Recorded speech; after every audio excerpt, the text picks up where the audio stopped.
A Corporate Time with Tom and Dan. I'm Dan. I'm Tom. We are live on Twitch and YouTube. You can watch podcasts just like TV shows. And we have a great chat room with tons of great folks in there. Come on over and check us out. Just search for @Tom and Dan Live. The Orlando Science Center is trying to break a Guinness Book of World Records. I like these. And I guess the record is most paper rockets flown at one time. Okay. And I believe you can be involved in this record. Yes. If you go to... They don't want me there because I don't even think I know what a paper rocket is. OSC.org. Now, full disclosure, I started plugging this because I realized, I'm like, oh, yeah, you need to talk about this. Tracy told you. Yeah. And I have no information on it. Yeah, so but I we need do. you You want me to play? Yeah, I got you, dog. Because I thought I had it written down in my papers here. It's all... No, you know what? I don't know what day it is. It's endearing to you because yes, because you're showing that you are just like everybody else out there. That sometimes when you're starting off on a Wednesday it's rough, or a Thursday it's rough. You gotta like kick yourself in the booty a little bit and get that little extra jolt. Let's see here. What is involved? They're excited to set the Guinness World Record for most people flying paper rockets simultaneously. They'll be filling the Dr. Phillips Cinedome to capacity and providing each participant with multiple paper rockets and straw launchers. With the guidance of an official Guinness World Records adjudicator, participants will launch their rockets simultaneously under the supervision of dedicated stewards who will verify the success of the launch. That sounds pretty dope. What day is it? Okay, this is that is November 16th. All right. It's Saturday, November 16th. You can go there. This is an officially licensed Guinness World Record event. It's got the stamp on it. And trust me when I tell you, they charge for the stamp.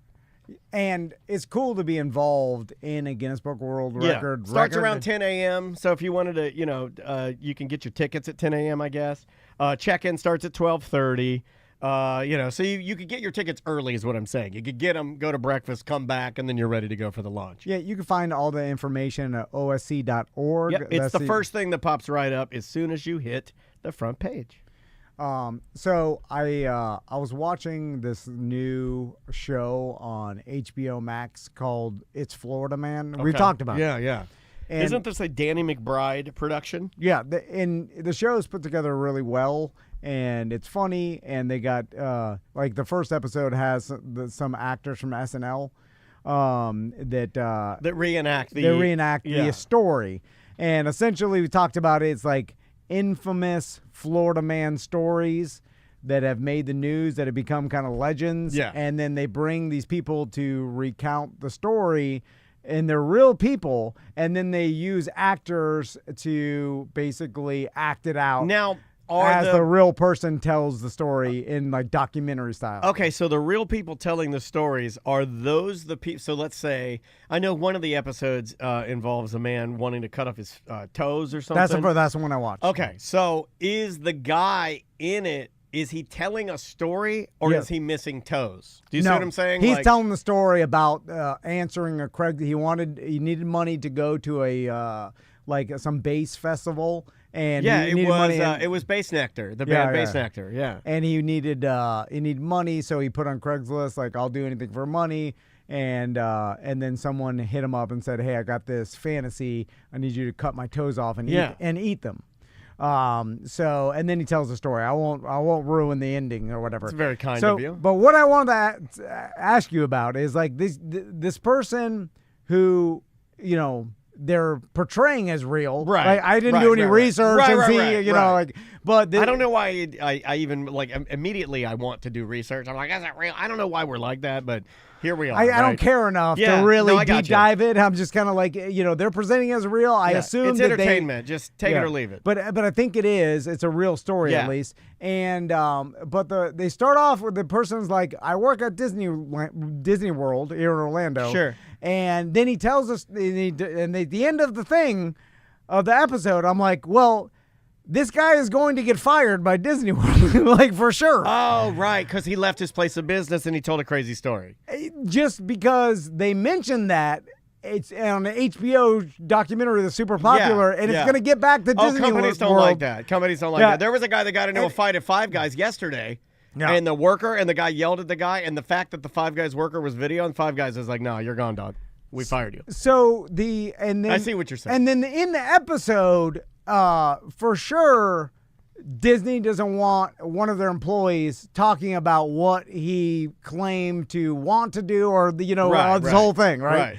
And this is a guy that you're employing that isn't a savory person. So I mean, he didn't do anything bad. I don't want to ruin it, but anyway, it's just, if you watch the episode, you're like, if any Disney executive or any marketing person or anybody from the company sees this, I imagine that they're going to find this person and then somehow terminate him because, like... And he didn't say, like, I used to work there or anything. They didn't set it up like that.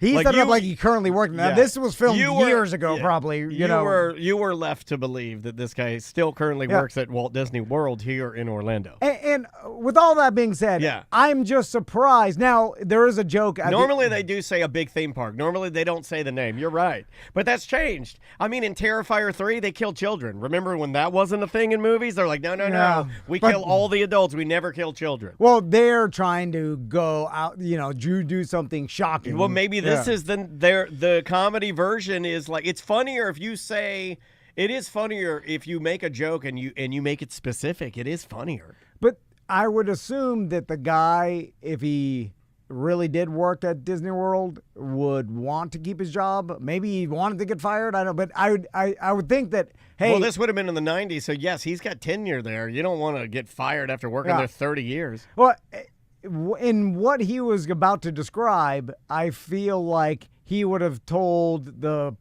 documentary crew, HBO, like, hey, don't mention that I work at Disney. Right? There's no way he still works there. I mean, obviously he doesn't work there anymore. The beginning, it shows him putting on like a big suit, like he was like Winnie the Pooh or Mickey Mouse. Yeah. And then, so it's like they kind of inferred that he was a character actor, which you for sure Disney doesn't want. But here's the problem with these type of shows, right? Seemed like a psycho. But here's the problem with these type of shows. He could have been in the janitorial staff of the Polynesian, but that's not going to make a great visual for the show. So they're like, let's make him look like he's putting on a, quote, Winnie the Pooh suit. That's why all of this stuff, we're in a weird spot because you're going to say, it's like saying made with real fruit juice.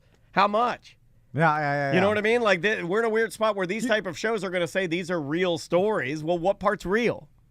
Yeah, the story, you could say, it's impossible to really prove, to. Right. So it's like this. So you got to kind of take it or leave it, I guess. We're presenting but if this, it makes him look bad. Right. And they specifically said he worked at Disney World. And it was a sticking point for you. It stuck in your brain. You heard it, and you were like, whoa. Oh, I'm like, this guy's me and Crystal are like, if he does work at Disney World, he's definitely going to get fired after this airs. And then I just thought that was weird. So then it made me question everything. And then I was like,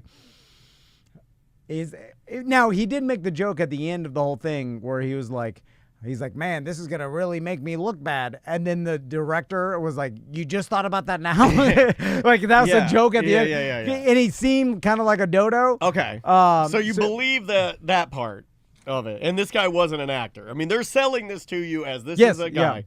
I guess you got to take it. I would just assume he doesn't work there anymore, and then they just changed the tense on it. Like, hey, I'm working at Disney World, whatever. Yeah.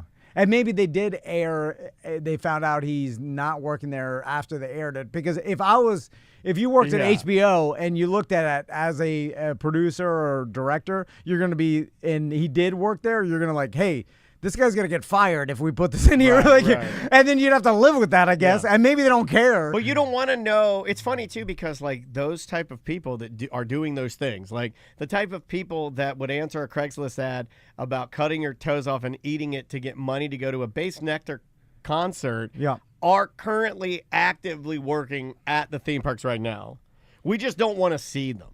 Yes, yeah. No, they're there. Yeah. And they've been there the whole time. The doo-doo's in the water. Yeah, it's there. We just don't want to see it. Just don't turn it red. Yeah. Just keep it like so I can't see it. Yeah. Out of sight, out of mind. I'm with you. And Disney World's a gigantic company with tens of thousands of employees. Yeah. There's going to be some unsavory individuals. Oh, there. yeah. But what I'm saying, Disney doesn't want the marketing to highlight that. Like, hey, we got one pedophile or whatever. Not that happens. Yeah. No, of course. That has happened. But, if anybody is like portrayed to be unsavory in a documentary that the world is seeing, they don't want that. Disney doesn't want associated with that. Like, especially with just some, random full-time employee. They're just like, oh, get this guy out of here. We can't have people thinking these guys work here. Like sometimes I wonder if the directors, too, because I remember when I first started working in media, like we were told to like, oh, don't say the name of that business. Don't say the name of this. You can't say the name of that. You can't say the name of that.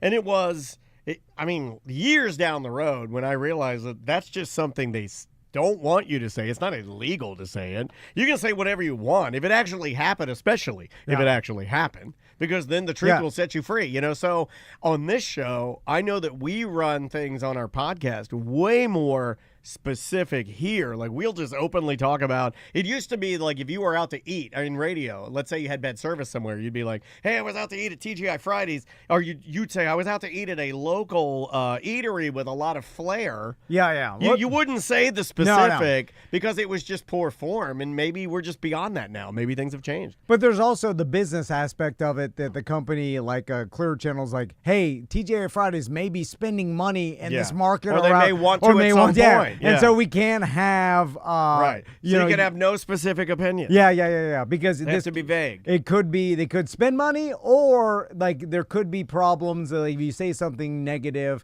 that the company does like take some sort of legal action. Although you're right, if it is true, then you're allowed to say it. Right. But it could just be a headache they don't want. So they just tell their employees, don't mention names. And it's a blanket thing. Although you're right, nothing matters. I don't think it matters. Same thing with like them putting like electrical tape over every single logo and every we did that in our documentary. Well, but Kirk told us, he's like, the only reason you do this is because when you shop this stuff out, the bigger companies don't want the headache of this logo being in here. So it's better just to black them out. It looks more pro, too, to them because they're like, oh, they're doing the due diligence. Yes. Yeah, it's like you're doing it for somebody that's not even there. Yeah, you're doing for some rule that some bigger corporation has just to make your own. Hate, which I know you hate. Because it's just a meaningless nonsense.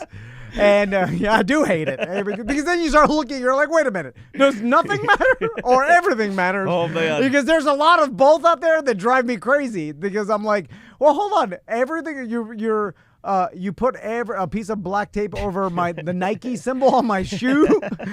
You're doing that? Yeah, I did it. And also, you could say the N-word. Yeah. It's like, what a time. And then do whatever you want. Time. It's like, which one is it? But anyway, it's probably somewhere in between. Did you enjoy it? Because we were both worried that, so it's pretty decent. Did Crystal like it? She's a hard sell. It's only 23 minutes. Oh, they're quick. Okay. Which is the best part. It's like a 23-minute. Because it's funny because I told Crystal, I was like, let's watch Yellowstone because I want to talk about it. Yeah. But the first episode back is it's a big one, right? Hour and 27 minutes. Yeah. And then, that's a lot of dumping people off the hill. Well, or whatever it is. Crystal gets out of the shower. She's like, I gotta blow dry my hair, and it's already 10:15. Yeah. And then I was like doing the math, and I'm like, God, it's gonna be nearly midnight. Like, you know what I'm saying? Like, not worth it. Budgeting TV is we have to do it too.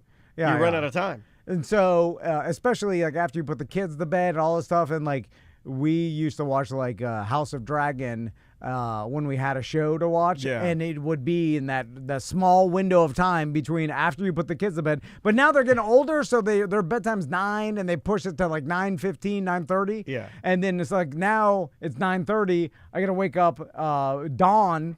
5:50 to get Master Chorus, the goddamn, all this stuff. So it's like you only have 45 minutes. It's like a budgeted window, and I give mine to Magic Games because the whole family likes them. Yeah. God, she put it on her Christmas list, so now I have to get tickets. Oh, tickets to a Magic game? I mean, that's like I got it. I mean that benefits me. Yeah. Like, that's a good gift. Yeah, that is a good gift. But she asked for Magic tickets. I'm like, at the very end, she's like, and Magic tickets. I'm like, okay. See, that little something for Daddy. I tell my kids to put together a Christmas list. They can't think of nothing. They're like, they're not aware. They're not. They don't have anxiety. They have no idea what they want. They need anxiety to know what they want. And then I'm like, well, you're gonna get nothing or a bunch of random garbage you don't want if you don't put stuff down on the list. That was my favorite stuff. If I'm just being honest, the random stuff my dad would get me, just the rando. Just ridiculous stuff. Like some of the craziest stuff my dad would get me was the most fun stuff. My most coveted items that my dad would get me, and I don't know if this is still, there's probably nothing even remotely like this for kids now. My dad would go through like a Radio Shack and get me 1 or 2 of the handheld LED games. Okay, you give me a soccer, a football, a shoot 'em, a Duke Nukem or something, you know? Yeah. I loved them. I just like you put 1 AA battery in them, you slip it in your pocket, it gives you something to do while you're walking around. Yeah. God, I'm old. Kids have phones now they can literally make a movie on or like do digital animation. I'm talking about an LED game, the black and white. Yeah, I mean, they just want to stare at, play Fortnite or Roblox, and there's unlimited games on there with no ending. So it's like that's what they want to do, and they have no. It's not like they even I want the new Mario Brothers game or whatever. It's like I don't think there is one. They just want the unlimited casino games on, or play Fortnite, which is just over and over. Every game is different because you're playing against See, now Fortnite people. I can get behind because there's strategy behind it. There's characters. There, like you have to work together to do it. It's been going on like for 15 years now. I feel like Fortnite. Yeah, although you're single-handedly is you versus like 50 other people, and then the last person standing wins. Right. So I guess you could work together with one another. I always thought they had team matches as well. They may have that. I think that's more of a Call of Duty. I think is like. I'm playing that. I'm playing the new Call of Duty, the campaign. But I'm about to abandon it because I think I mentioned this briefly yesterday, but I'll get it all out here because I need to be able to say this. Not every game has to have zombies in it. I'm so over zombies. I'm so over the idea in these video games that you go to the secret research laboratory in the middle of Kentucky and you go inside and there's been a gas leak and created a bunch of zombie super soldiers that you need to put down now. I'm over that. Can we get something more creative? Can we get something different? How about just a regular old play? Like, how about make it like a little more like remember the show 24 with Kiefer Sutherland? Great TV died with that show. That was the last great show, 24, with old Kiefer the drunk. It's probably their way to figure out how to just have a bunch of people running at you without acting like a military. Horde. Yeah, it's terrible. You know what I'm saying? So you could just mow them down because they realize. Like, have you ever seen those Facebook games or phone games where it's just someone with a machine gun? Oh, I like those. And they're just trying to mow down an army of zombies. Yeah, there's like a giant up and there. You have to, just it's an impossible. You have to have the firepower, which means you have to spend money. And I know, yeah. But that's all it's about. Or you can wait until you die. But you're getting the upgraded machine guns and you're trying to kill. And it's just like that. People don't want anything that's hard anymore. They just want mindless mowing down zombies. Yeah. Like back the original Call of Duty, you're like trying to do what a Navy SEAL would do. And you're doing like that crouch here. You're doing this. In this, you are doing that. You're collecting these key cards and you're running around. It's just like, to me, I'm just like, every war game that I've played in recent years, at some point, there's a toxic waste spill. Yeah. And then all of the bad guys that I'm fighting, which I would rather, I like realistic games. So they had me. I'm in the middle of the desert. I'm shooting a Rockies. Like, it was like, because it's back in the 90s. The game is set in the 90s. Yeah. And you're driving around in Fallujah, and you're shooting the Iraqis, and they've got, like, outposts, and they're screaming, and they're throwing grenades. I'm like, this is great. Then the next thing you know, I go on a new mission. I'm in Kentucky. Then there's a toxic waste spill. Now I'm fighting zombies. I'm like, I'm out. Yeah, you had me with the real world. So I was calling in missiles from a damn, what do you call the plane that's undetectable? Yeah, like a B-2 bomber. Yeah, I was like calling those in. I had a helicopter with like a mounted machine. I'm like spraying them all down, and then they're like, no, you're not. You're done, Dan. We're doing toxic waste, and then we're doing zombie. And they're like women, and they're hitting you with your purse. Like, I'm like, I'm out of this. Why is everything got to be zombies? They're just trying to give the people what I'm sure they requested. They're like, we want to just shoot zombies. We've been over zombies. The Walking Dead is dead, right? Isn't that gone? What happened to that Daryl show? No, it keeps coming back. What happened to the Daryl show? The book of, what was it? No idea. Book of, who's that the gray-haired lady that everybody thought was hot, which I'm like, okay, if you guys say so. I forgot her name, but Daryl's in love with her, yeah. The old young lady. Yeah, and they look like a real couple because any guy driving a motorcycle with a crossbow is going to date some old biker bitch with gray hair. Looks like old, remember the guy that won the Super Bowl with the Rams? Kurt. Looks like his wife. Yeah. So Carol, the Book of Carol. That was my mom's name. Yeah. All Carols end up having short gray hair, I think. I think that's a thing. That seems to, you cut your hair short as you get older. Andrea says she's never going to do it, so she's eventually going to look like Fred Armisen playing a woman. Yeah. Like long gray hair. Because you turn witchy. Yeah. Oh, yeah. Absolutely. Andrea's going to look like and she's got so much hair. Oh, my God. You're looking like Jerry Garcia. It's going to be terrible. Let's talk about this BDM job post. Okay. So pull it up on our BDM page, and you could be a part of it if you are a BDM. We've had this BDM only Facebook page for over a decade now. Real tough to keep everybody from fighting each other out of there. Like it's something that me and Daniel have really tried hard to do for years, and it's been successful. It's a difficult task, but we did it. And then there's still some fighting every once in a while, but it really is kind of everybody is be cool bro scenario. Anyway, someone made a post about. I've seen a lot more anonymous posts recently. Yeah, and I'm fine with it. Yeah, if you want to post anonymous, that's fine. Go ahead. Like I'll just leave it alone. It bothers other people, but it's like I don't need to know. The person just asking a question, like I don't need to know who they are. That's funny too because most posts are anonymous to me. Because I don't look at the name and then dive deeper into who's saying this. I go to your profile and then Daniel's I wonder if that's an emotional thing. No, I don't. I really don't. No, but I think some people do. They want to know who it's coming from. Yeah, I mean, like if they tell like a sob story or something about maybe one of their kids, I might go back and look to see who they're talking about to get a good idea. But for the most part, you can lay your burdens, in there, and we'll give you. I don't care who it's actually coming from. Give if you it's just a random question. Help you out. Anyway, this BDM was talking about. You want me to read it? Yeah. He says, all right, BDM Hive Mind. At my job, I am regularly expected to assist and cover other departments sometimes just for an hour or two and sometimes for an entire shift multiple times a week. This department's base pay is $2 an hour more than what I currently make. I am a part of their group chat on their radios. I did not add myself, and there's no way for me to remove myself either, as well as I'm expected to perform all of the job duties for their department, even though I don't get the same pay.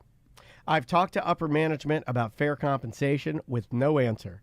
Aside from just refusing to do the work, which will cause more of a hassle for myself, what can I do about this? Signed, anonymous member.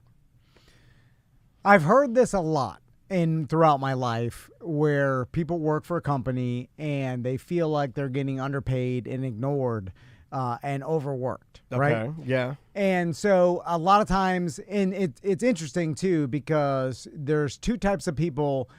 There's one person that has this scenario and just wants to get it out off their chest and just complain about it. They don't really necessarily want an answer. They just want to complain about it. Okay. Which is fine. That's what, people want to, like a venting about it. You know what I'm saying? Because then I have and this is what drives my wife crazy. I don't like the term get it off my chest because I'm too much of a pervert and I always think of boobies. So if they want to just vent, then that's one thing. If they actually want a solution to the problem, that's another. But if you do want a solution to this problem, which seems like a lot of people face, I really do think the best course of action is to, while you're sitting and you're during your free time at work, apply for a bunch of different jobs and then see if one eventually, it's like fishing. You know what I'm saying? You just apply. You make it a weekly thing to apply to one job. You're doing an assessment of your worth, are you not? The market value of how much you're worth. You're doing a reassessment from not internally because, granted, you've been there, so what they value you may be completely different. You know, like they may take you for granted. So get another evaluation of your value. And also, a lot of people in the chat room saying they're in that same scenario now.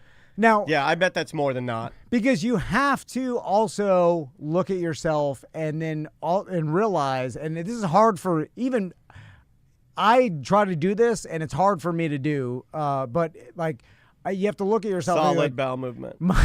How I view myself and my importance to the company and how hard I work is subjective. And then other people around may view it totally differently. Sure. Or maybe not totally differently, but in a different worth than what you view yourself. Sure. Right? And it's really impossible to figure that out because even if you ask someone, it's awkward to tell them, like, I don't think you're worth as much money. Like, I think you think you're more valuable than you are. You know, no one's going to say that because we're all human beings. Right. So then it's like. It's not a natural conversation. Yeah, it isn't. And so you got to realize, like, I think I'm doing all this stuff more valuable than I am, but that may not be the case of how other people see that, especially the management or the owners of the company, right? So yeah, that's true. The only way to accurately value yourself is to get the market value of what you're worth, right? And that is putting yourself out on the market, right? Well, you could get that answer immediately. You put it out there. You put it out there for a couple of weeks. You get no bites. Or you apply to a bunch of different similar jobs and you get a bunch. You could. Or you get nothing. Right. And then if you get nothing, you're just like, maybe I'm getting paid fairly, right, or maybe more than I should. You know what I'm saying? That could be the case too. But I mean, you mentioned it this morning, Andrea.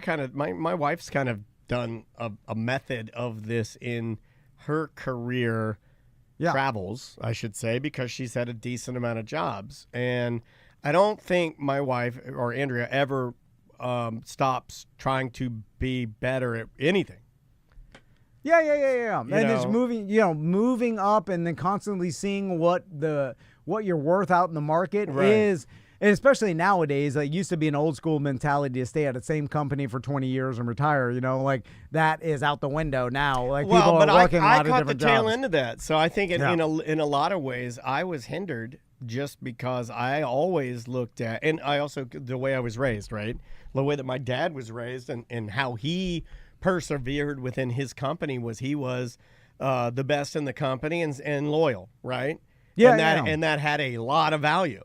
Yeah, and it paid in that money or time put in and loyalty that he gave, the company gave back to him in money. But you're right, that didn't work like that anymore. It's not the same. And it can if you find the company that values same you, values that you are have in the same evaluation as they are, and then everything works out. But a lot of times it doesn't. And a lot of people don't do this because I think it takes a lot of work. You have to get your resume together, and then you have to get on one of these job sites. Although now it's easier than ever because you could do it on your computer. Well, yeah, I mean, at lunch. ChatGPT could really help you out too. I mean, like it can tell you best practices. It can help you reformat stuff quickly. It can write a resume for you. It can. You know, like there are, or at least tell you what you're doing wrong. Yeah, there are resume builders and things like So anyway, and then just put it out there. I don't understand why. In radio, I remember Chris Kampmeyer. I wish his name was Chris Krampmeyer. 15 years ago, this may have been 15 years ago, told me, he's like, the only way that you're ever going to get a raise is if you go out and if you get on your knees and find another suck it company that's going to pay you more, and then come to us and say, hey, this company's offering me X, you could match it, or I'm going to leave. And then we'll be forced to either let you leave or match it. And then it's a cut and dry. It's not asking for something. It's not like saying, I believe I should be worth this. It's like, this is what the market says I'm worth. Yeah. This other company offered it. Pay me that, I'll stay. Not, I'll leave. It's easy negotiation too. Even for someone's awkward, like that's easy to me. Because then I'll just be like, it's just easy math business. It's like, this company offered me this. I'll stay for this because it's less of a pain in the ass to move, but you have to pay me this. Now, you can lie and not do the work, but then if they call your bluff, then you're screwed. Or you go back and say, you know what? I'll just stay here. But then you can't ever do it again because they know this guy was lying. You know, I thought about that. Like when I was resigning, I thought about like if there was ever a plan to go back. And what's really terrifying about mine when I think about it is that there was no set plan. I mean, there was a loose idea, right? You know, when we knew what we wanted to do. But when I stared at it, it was either agree to what I'm saying or nothing.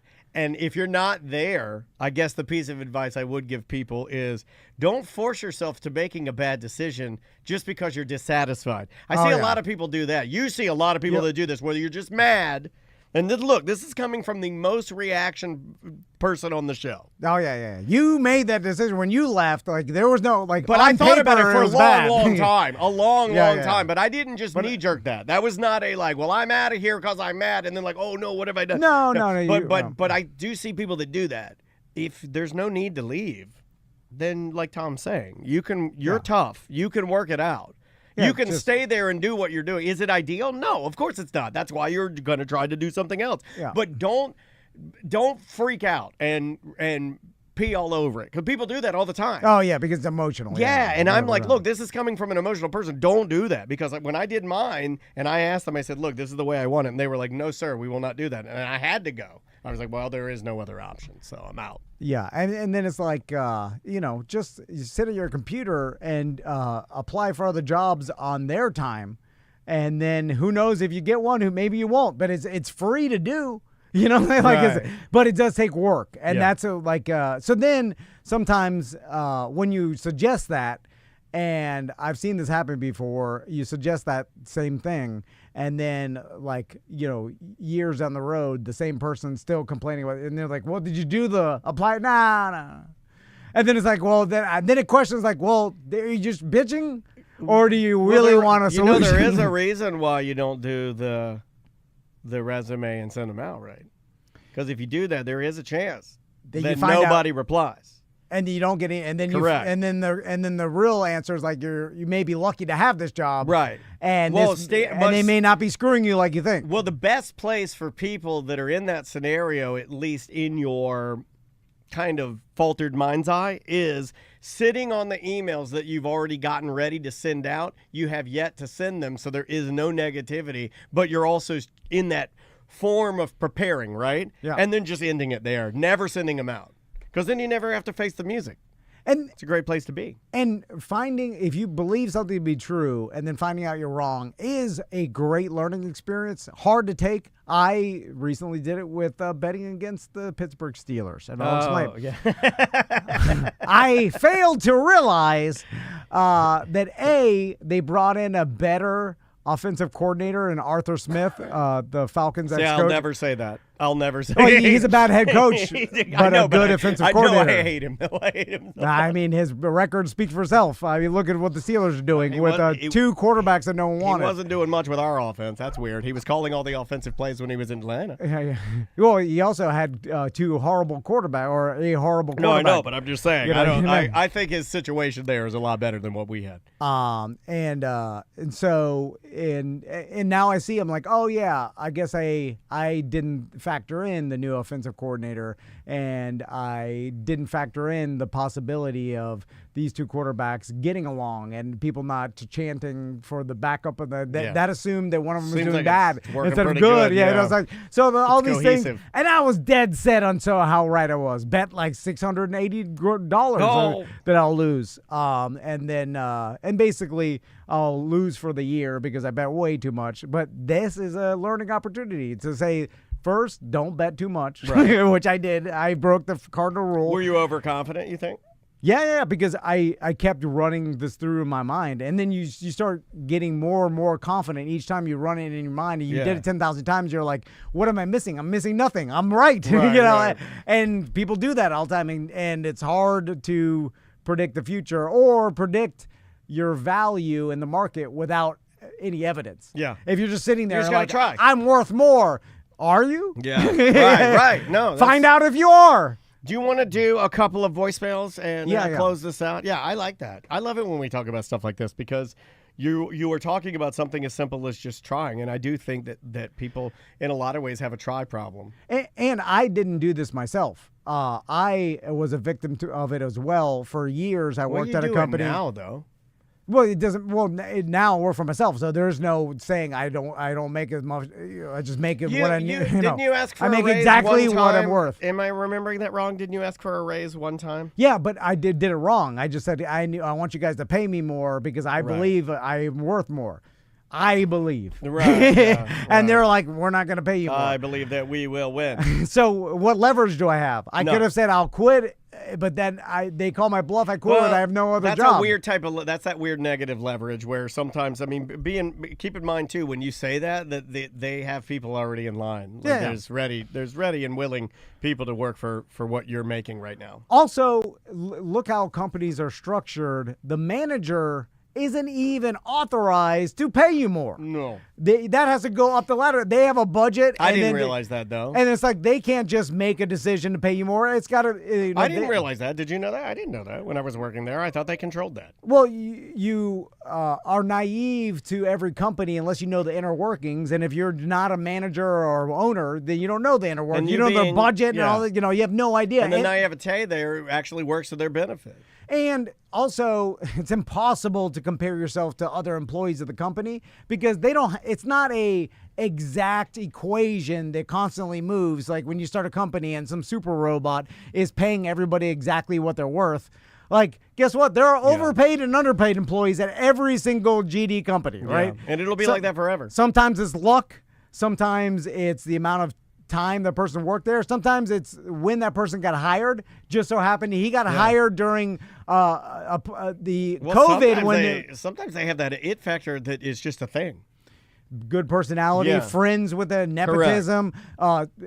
Hiring timing makes a huge difference. It's like when you bought Bitcoin or whatever. It's all timing. This person Bitcoin's doing pretty good right now. This person got bought or hired during the market where it was impossible to find employees, so they had to give these super incentives to bring them in. Yeah. And that was like in 2021. And so then they got offered more than you're getting paid. You work for the company for 10 years, and now there's this discrepancy. Yeah. Well, guess what? The company cannot write it because they're too big, and then there's too many. But it's more complicated than even with me. I used to just, you need to pay me more. I deserve more, and then they're like, I can't do that. And then what am I going to do? Yeah. I had to go out and find my market value. That's the only way. Yeah, I think. I agree with that. Let's do one more and get out of here. All right, you two little idiots. I've been listening to you guys for years. I live in New York, and I just became a BDM after forever. What does BDM mean? Uh-oh. So he is a new BDM from New York. We are two little idiots. Man, I haven't heard. My mom used to use that term a lot for negative. She'd call people idiots.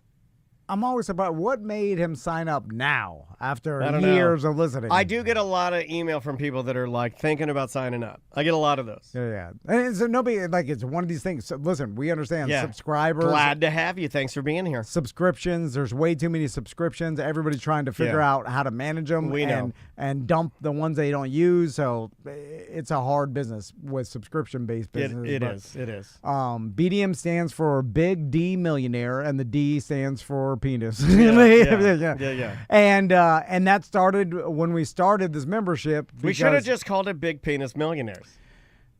They got that joke from an interview we did with Roop, who owns a hotel in Central Florida. His family owns hotels. He's a hotelier, and he has a bunch of hotels. And then at the time, he had a purple Lamborghini. Yeah, and then we interviewed him, and he was the richest person we knew, and he was listening to the show.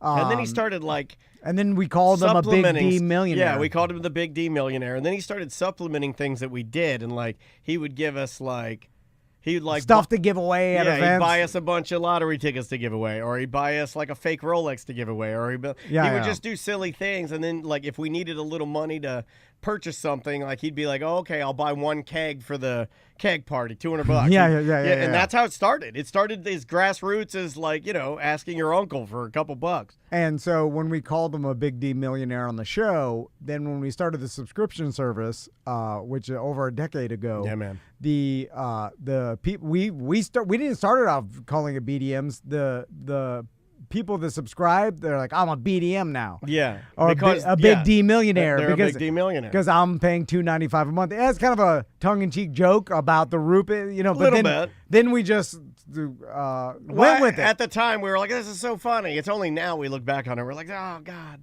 No, I think that's why it succeeded. Maybe. It definitely succeeded. Like, no matter what, if we went out of business tomorrow, we ran a podcast business for a decade. Oh, my That's God. Success Yeah. already. It's still going. What, do you know something I don't know? No. I'm just saying, like, I often like, oh, God, it may fail in another 10 years. And then I'm like, It may.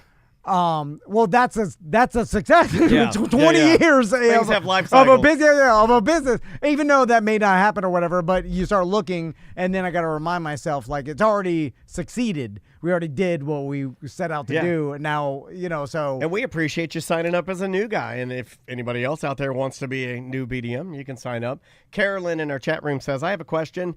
Though I signed up to be a BDM, does my monthly come right off my card, or do I have to do it manually every month? It's a set it and forget it. Once you're going, it'll just recharge you every month. If you do monthly, you can do yearly too, and it'll do the same thing. Every year it'll come back around and charge you. Yeah, it's a subscription, so you have to manually go in there and cancel it if you want to. Yeah. But you can do that anytime you want. Yeah, there are people that, like, I help people do it, if you need to. And the system will refund you, like, let's say you pay for a year and you canceled after 2 months, the system will refund you the other year, right? I think it will. Because I don't think it just takes it. Or does it? I don't know. I think it will. You think we should have known that. But it might, but I don't like advertising how easy and complicated refunds are, because going in there and prorating people refunds for years after a 2 months thing is not something I want to advertise doing. No. Yeah, it may do that, but let's not get in the habit of talking about that, because that will not be fun. I'll look at that later today and see if it because I should know. There's so many things. No, I'm sure it does, but like normally it's like it can do it, but I don't think we've ever had somebody pay for a year and then be like, hey, I'm canceling this. Can you give me back 8 months of money? That's what makes me think it does it automatically, because no one's ever requested the money back. Yeah, I don't think it's a thing. Anyway. Yeah, I'm a less is more with that. I'm like, yeah, you want to cancel it, cancel it. You want a refund, we'll figure it out. That's at tomanddan.com. Yep. All right. Again, our Beer Fest and Sofa and Suds are November 23rd and 24th. History After Dark is November 21st. That's a free event. You can go around and drink and look at the History Center from 5 to 9 p.m. Light bites, drinks, great date night, and absolutely free. We will see you tomorrow. Welcome back to A Corporate Time. You got an email? Yeah, this is an email from Yogi. You know Yogi. It says, Dan, you asked for emails. Yogi Bearcraft? Yeah, it's Yogi Bearcraft. The best name in business? Best name in business. Thanks. Thank goodness we have YouTube when we need to do something around the house, like change a faucet. I was thinking, why do people take the time to make a video? It's not for money or fame, obviously. Love the show.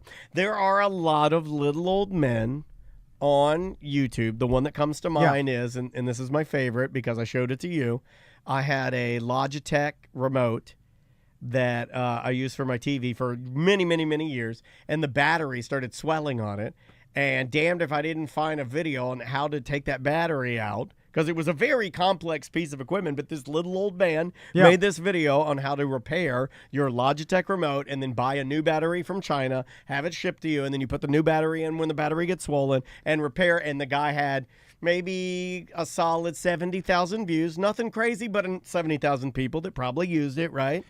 This is the greatest thing that we don't appreciate, I think, about the internet and the hive mind and what we have access to. I use it for the studio all the time when something breaks here.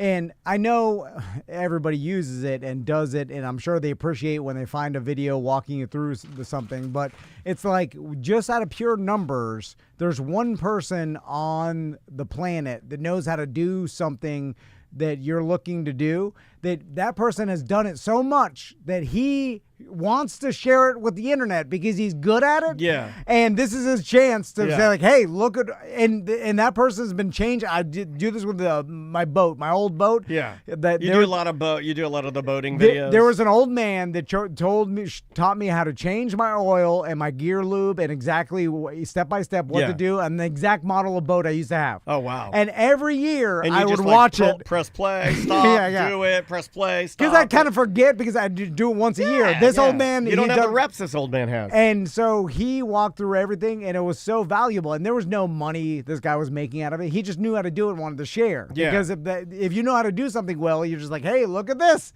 And old men love doing that. Yeah, old men love showing you, like, hey, look what I can do. And then that is free information now. We have some guy that is a pro at it walking you through step by step how to do something. Yeah. You could literally probably build a house from the ground up off of YouTube, right? Without any knowledge. I absolutely think you could. The one that really got me, there's a deaf guy that works on Honda Ruckuses. Yeah. And he does videos, but he doesn't speak in the videos, obviously, because he has a disability and it's difficult for him. You know, he sounds different. So he just does the video step by step, and then he just points to things. And I swear to God, they're the greatest teaching videos. He's like, he'll point to the nut and just show you, you need a 10 millimeter socket. That's what you use. You do that. He'll write on there, don't turn it too tight, do this. And he does step by step. He puts like reggae music underneath it because he's like a beach guy. Yeah. They're fantastic. I've used them. I have them saved. It's way better than asking your buddy. And I still fall victim to this every once in a while, although I really have tried to tell myself, stop asking anybody anything. Sometimes my friends get bent out of shape a little bit, right? Like the video, you can keep rewinding. Like when I bought this 94 wheeler, even before that, I was like working on a 50 Polaris Outlaw 4-wheeler of my son's, right? Yeah. And I had a carburetor question. My buddy Turkey Leg, who I've known for 25 years, he's a Harley mechanic. Yeah, has been for like 20 years. And so he could now he works on Harleys, different carburetor stuff, but he could probably give me a roundabout answer. He does it daily. And I almost was texting him a carburetor question about this, and then I stopped myself, and I'm like, why am I doing this? Yeah. Just take this question, put it in the internet. And guess what? In the internet, there is a person with the exact same model and talking about the exact same 90 or 50 Outlaw Polaris 4-wheeler and working on the carburetor, and then with video walking you step by step through it. And I was about to text my buddy Turkey Leg. Yeah. And so everywhere, there's a public service announcement. Take your question, put it in Google.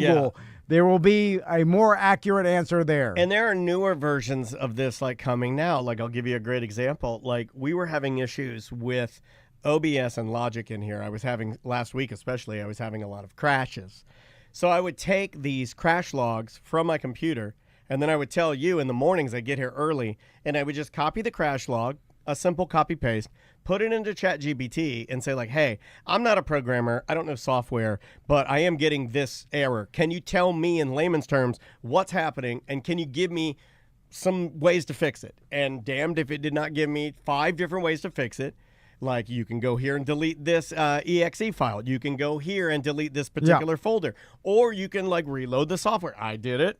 Fixed everything in the studio. Every single thing in here is fixed now, because I would load code into ChatGPT and it would tell me what I would need to do to fix it. Yes. And that is way more efficient and bothers nobody instead of asking your buddy that's good at computers. Oh, I love being quiet. Yeah, just like I know you think I'm a chirper. I don't like being quiet. I love being quiet. The ChatGPT, and guess what? Like Google has AI incorporated in it now, and is essentially, because some people are like, I don't understand ChatGPT. You don't need to. You put it in Google. Yeah. You know Google, and it does the same thing. It'll give you a AI response if you ask it any question. So, and I'm sure Google's technology is about the same as ChatGPT. Oh, yeah. It's doing the same thing. So now there is no reason at all to ever ask any human anything anymore. I mean, unless it's something, there are going to be those instances where things are really, really rare or hyper specialized. But man, if it's like normal stuff that everybody uses, I mean, you have what a great time to have tools. God, I even think the hyper specialized stuff now, because the internet is so big that it's better for the internet. Thanks for calling A Mediocre Time. Who's this? Oh no, they hung up. Man, I was gonna run it. Let's do this one right here. Hey, Tom and Dan. Recently, I think you guys were talking about nicknames or radio nicknames and, what the News Junkie's original name was and stuff like that. Like 25-ish years ago in high school, playing basketball, the nicknames could be fairly brutal. My nickname was Queebs. It is a combination of queer and dweeb. I don't think I'm either one of those. But that became my nickname as the... So they he's a queer dweeb, so they called him Queeb? Okay. That's not bad. It's actually not a terrible nickname either. Queeb sounds like a last name or something. Or Talib Kweli, the rapper. Only freshman on the team. And it became my name throughout the entire school to where teachers would call me Queebs. And I was known as Queebs to everyone through most of high school. So that is my bad nickname story, drunkie. I love that your teachers called you a queer dweeb. Well, they didn't know that it standard for... No, but they were still doing it, yeah. Which is great. Which is great. Also, you just judging by, we know this caller, but you went to school in the 80s. Or like at a different time. Now you have to fill out a form for a teacher to call. Oh, they're not calling you Queebs. Any sort of different name. No. Well, is it Maximilian? You have to fill out the form. Call my son Max, I had to fill out a form, or they're like, it's only Maximilian unless you fill the form out. So there's no Queebs anymore. No. I mean, maybe there's no nickname at all on the DL or something, but nothing official. Tom, Dan, BDM Mike. Where were the outs? Yeah, you BDM for life. I played this one because I got a lot of email from people that were like, well, when are you going to have John Oates on? You had Daryl Hall on. When are you having on John Oates? It doesn't work like that. They don't like each other, guys. Also, he's not performing at the Dr. Phillips. But I'll tell you something interesting. Maybe he will come on. Live from Daryl's house, I was kind of like deep diving this. Live from Daryl's house, it's interesting as much as they are angry with each other right now, Hall and Oates, and the fact that they are bitterly fighting and I guess like suing each other right now. He was on Live from Daryl's house multiple times. They have this weird thing where they go in and out of fighting, which leads me to the next thing. I mean, we have a couple minutes to talk about it. Did you see that Simon and Garfunkel got together and Garfunkel asked Simon, why haven't we been like reconnecting? And then Paul Simon pointed to times in the media where Garfunkel had like been really mean to him. And then I guess he started crying and he apologized and said, I was very sorry. And apparently they are all good now. Simon and Garfunkel, really? All good. Because Garfunkel said I was a misunderstanding. I should have never done that. And I guess Simon was mad at Garfunkel's acting, him wanting to go and be an actor. Garfunkel mad at Simon breaking up the band and doing his solo stuff. So it's just a big misunderstanding. And apparently now we're going to get, at the ripe age of them both almost 80, brand new Simon and Garfunkel music. I can only imagine that is going to sound like straight garbage. Just trash. It's going to sound like trash. Have you heard, when old people get old, or when musicians get old, rather, no matter how with it they are in their mind, when they go to sing, it sounds like a shaky mess, and I can't do it. Johnny Cash pulled it off with the 9 Inch Nails song. No, he didn't. I mean, as far as popularity, made us feel a certain way, but it wasn't. They like liked that. it. They did, but it's everybody not, liked it. But nobody puts that on. You know, like nobody went home and was like, "Oh, fire up that new Johnny Cash." We liked it because you were hearing a man seemingly taking a second step into the coffin, right? He's like, "I'm going in. I'm gonna die." His old voice is why people liked it. Yeah. So. Yeah, like old man hurt himself. He's singing but it. it's not good. It's just we'll watch it. You see what I'm saying? It was a novelty that everybody liked, and maybe there is a market for old people singing. Scary old songs. yeah. That's the only one I could think of, though. Dolly Parton's pretty old, but she can still kind of do what she used to do. She can still kind of sing. I mean, she doesn't really sing like an old lady, right? Where I started to notice it was really Tony Bennett. You know, he would still do it. He'd be singing and be like, I'm not, you know, it becomes everything becomes just, look, I'm not hating. I'm just saying that when you get to be a certain age, maybe pull back from that stuff, right? Because you're not able to do it. Well, what was the person that everybody was saying that their family or the business was pushing him out on stage and he was making Frankie Valli making a fool out of himself? Like, could be the person. What else is he going to do?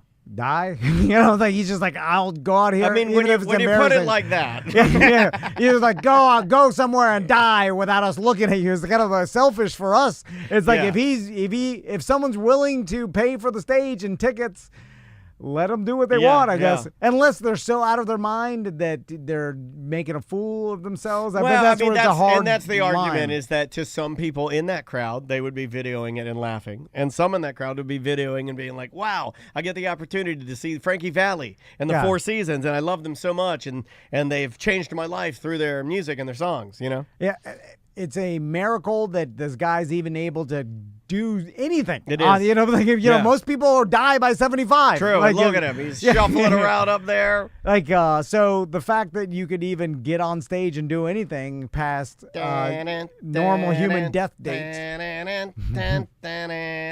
I need you, baby. I like it more when you'll laugh at this. No. When what was the guy who had a stroke? It was he did the New Year's Eve. It was Dick Clark. Dick Clark. That was a rough New Year's Eve, the one after the stroke. Was it? Then because he started the countdown all messed up or something. I remember that. I may be thinking about the wrong celebrity. Who's the guy who was maybe it was Dick Clark, where he said the F word for gays when he was like, no, that's Jerry Lewis. Jerry Lewis. That was Jerry Lewis. When he's like, that was Jerry Lewis. He said Jerry Lewis, just like the Pope. The Pope said it too. Yeah. But he realized the Pope said the F word for gays at a private meeting. That was last year. But Jerry Lewis did it on live TV as a joke. Hold on, but then he realized he was like, to play the. Jerry it's one of my favorites. Yeah, I know it's Daniel's It's favorite. one of my favorites. You knew I love it. You know I love it when comedians go too far and then they're like, uh-oh, you know. Yeah. And then he realized on the fly that he made a mistake, but there's no turning back. No. This was, when was this? It was a telethon, right? Yeah, it was live during the telethon, and they don't have a date on this. TMZ's got the video. And this is kind of when they shuffled them off because they were like, Lewis, Jerry Lewis has always been kind of a filthy, like there'd always been rumors of like how he was. I'm killing time for this commercial for Ozempic to pass through. Yeah, because he also, when he did he do comedy? Yeah. Like he's a comedian, right? Yeah. So and a singer, and he and Dean Martin did all the and his comedy was blue, right? A little bit. Into hour 18. Look how good he moves that camera. Be a son of a gun. Wherever I go, he goes. Let's see what you do with this over here. What happened? Oh, here it goes. Oh, your family has come to see you. You remember Bart, your oldest son, Jesse, the illiterate faggot. No. Oh, what are you doing, Jerry? You can barely hear it because the sound. This was a long time ago. He's improvising members of the family crowd work. he's doing crowd work of members of the family at Christmas. Yeah. I would be the one on this show to do that. That would be me. I'm sitting there, I'm riffing. I'm like, you remember Donna, and you remember Jerry, the illiterate, and then you say, and then people are like, oh, and then you're like, it immediately snaps you out of it. You put an E on the end of it. He put an E. He didn't put the T. He put an E. Yeah. So he went up. Yeah. Which saved it. It really did. Had he gone hard T, I don't know if you could recover from that. No, and I think this was the last year. I think this was it. I think he had sealed his fate with a hard T on the F word for days. He did. Yeah, he knew immediately, and I'm sure, like, most the of whole my- show, he's but- like, oh, God, Yeah, I did. he did. He knew it. And I think most of our gay friends that know, because they know, like, most of my gay friends know, like, Broadway, comedy, classic song. You know what I mean? Yeah. And that wasn't a surprise. You know what I mean? That guy. That's not a surprise. Jerry Lewis, are you crazy?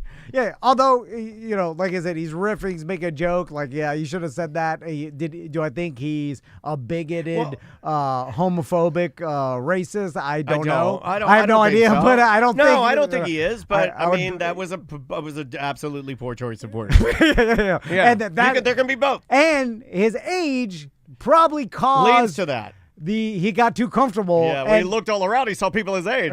He's looking all around. He's like, what do we used to call him? You need the fear, the youth, the fear of saying saying something wrong to keep you in check. Maybe it's just You start reps getting too, loose. right? Like when you're around old people, like, times change. You need to be around the young people to have young sensibilities. You also lose a filter too sometimes, and if he's doing stand up, he may be used to nightclubs. Yeah, he might have been having a couple of little, grandpa's cough syrup. We don't know. You forget this is national TV. Anyway. Yeah. All right. We, I believe we'll see you tomorrow. Yeah, I'm full of mentally. I don't know where we are right now. Welcome back to A Corporate Time. So, a while back when we did our 10-year ACT anniversary show, Yeah, man. down in Sanford, we did an after party at Tuffy's Bottle Shop and Lounge. Yeah, we did. We were hanging out at the old bottle shop and lounge at Tuffy's. And Dan from Tuffy's like, hey, I'm going to book this band that I think your listeners will really like. They're called Silver Linings, and they'll be playing at the Music Box for your after party. And always a plus when we get a band. Yeah. We're like, okay, great. Well, the party continues. It's not just, we did our D and fart jokes. We got that out of the way. Now we're ready to have some drinks. Yeah, that's right, awesome. Band on stage. So me and Daniel went to the after party. Unfortunately, we never got to see you guys because we were like talking to everybody up But front. everybody kept coming up to us and being they're like, like, oh, do you see the band? Oh, God, she's shaking my ass. And we're here to apologize. Is that, No, they were like, did you see him? Oh, man. Oh, Dan, you're a mute. Dan, they're all drunk. Dan, you got to see this band, man. A usual night for the Silver Lining Band, actually. Yeah. and a lot of people were like, oh, you should check this band out. Seriously, it was like an obnoxious amount of our listeners saying, like, hey, have you seen this band? And I'm like, no, guys, we didn't. We missed the band. it's actually our tagline: Silver Lining, an obnoxious amount of listeners. And usually I'd never listen to our listeners because they're all drunk liars and on and drugs. drunks. And Very, they've Right, sure. not trustworthy, And they've horrible people. made horrible life decisions. Yeah, they so have. I'm like, well, I'm going to take your advice. But they do like to party. They like to party. Yeah, they do like That is where they excel. But then I started to see listeners that are good at life talking about how good you guys were. Yeah. And then I'm like, wait a minute. Yeah. These, We've and got usually layers. they're women. We've got layers of listeners. Our male listeners are, stereotypically horrible life. just drunk fat idiots. But the women are better, and then some of the women are high up executives and stuff. I don't know why they listen to the show. Career women. And then they were saying like, "Oh, this band was awesome! Like it was one of the best bands I've seen in a while." True. So I contacted Dan from. Oh, Tuffy's. I was so impressed that he did it the Monday after the whatever we did, because I remember I walked in and you're like, you were ready to go. And I was like, we need to book a band for our Bad at Business Beer Fest happening November 23rd, because we always have a live band for our beer fest. It's a street party. And then so I contacted Dan, then contacted James, and then worked it out, and they'll be playing our beer fest this year. Hey. Silver Linings. Right. So thank you guys. You guys get a blast. You guys get a blast. Sorry, I do the longest intros in the business. Yeah. And then you pepper in my siren, and you got a really weird scenario. It was long enough for the Quaaludes to hit. So. Yeah, this guy knows. This intro could actually go the whole segment. I could keep going. We could get to the end and then be like, "Thanks for coming, guys." Yeah. Is this a bad time to mention that we only know 2 songs? No, that's fine. And those are. It's fine. Just keep playing them. Play them 6 times. We just did them on a loop. That's it. We have a loop pedal, the 2 songs, then we walk off stage. Well, hey, thank you guys for being here, and congrats on having a band that's worthy of our listeners annoying us to get booked. I mean, that's what you want, right? Is you want to be so good that people will go to people that they know need bands and be like, hey, these are the guys you need to spend your money on. So James is here. He's a singer, and Tony is the bass player, I believe. Hey. So let's talk about the band first, because you guys, and are you considered a cover band? Yeah, Okay. pretty much, yeah. Because that's why the BDMs and listeners liked it so much. They were like, they played every hit song we wanted them to play. Correct. And so let's also, start. they kept saying that you guys were like mixing songs. Yeah, a lot of mashups that we end up doing too. Okay, yeah. So We're let's gonna talk about the start of the band. Like, how'd you guys get together, and when did you guys decide, like, hey, we're gonna do primarily '90s covers? Well, I mean, it really kind of goes all over the place. Okay. I mean, as far as 90s, I mean, we kind of all grew up, in the 90s, so we might be a little biased on I'm the Yeah, old yeah, man. I'm no, the no. old man of the group, so yes. Oh, you're the old man? And Yeah. you're not old. I mean, I 40. So 40. All right. Okay, well, that's I'm Not old. 42. I'm about to turn 43. And your voice just cracked when you said that. because you know I'm what? 42. Start checking IDs here. Yeah, I'm 42, I promise. You know what it is? I forgot how old I was for a second because I started to That's say how 42. I know it's real. Yeah. That is how you know it's real. When you get in I don't even think mid-40s, of it anymore. I call myself 50. I'm 48. I've been calling myself 50 for the last year. you might as well. I know, Yeah. right? I think, yeah. I think I only know 40 because it's an easy one, and then Yeah. after that, yeah, it's exactly. it's all the same. Dude, Once you hit 40, it's all the same. But anyway, the old guy. Once the lower back pain starts kicking in. Oh my God! I need 2 hip replacements. I'm actually in better shape than I am now than I was in my 20s. You were. so- That's why your voice No, cracked. I'm not That's why your voice cracked. You're dialing back the age. I'm joking. Also, I shouldn't say this, but Penis doesn't the work. PP doesn't. Yeah. You We guys both look have forward to erectile that. dysfunction. Yeah. But there's chewing things for this now. Yeah. We Anyway, actually brought you some party we can see gifts. it right now. Yeah, my God. Back Don't to forget, business. The Yes, News Junkie has Blue Chews. Use the code T&J at checkout. So, how'd you guys become this band? So this band kind of came what it was during the pandemic. So it kind of predates it a little bit. We all were part of different bands, but Tony and I were actually in another band called the James Ryan Band. Go figure. it was a really clever name. Yeah, I don't know where that came from. But we frequent a venue in Orlando that we would see the members that are in Silver Linings that ended up being we would just say, hey, you guys play all the same songs. Like, it'd be really cool if we could play together, like in a band eventually sometime down the road. And then the pandemic happened, and we were labeled non-essential. Everyone's in their house. And then everything started to kind of open back up again, and the venue opened up again. But some of the members what did of it other feel bands, like to be labeled non-essential? it was. What did it feel like It to, wasn't to have people tell you you're not needed?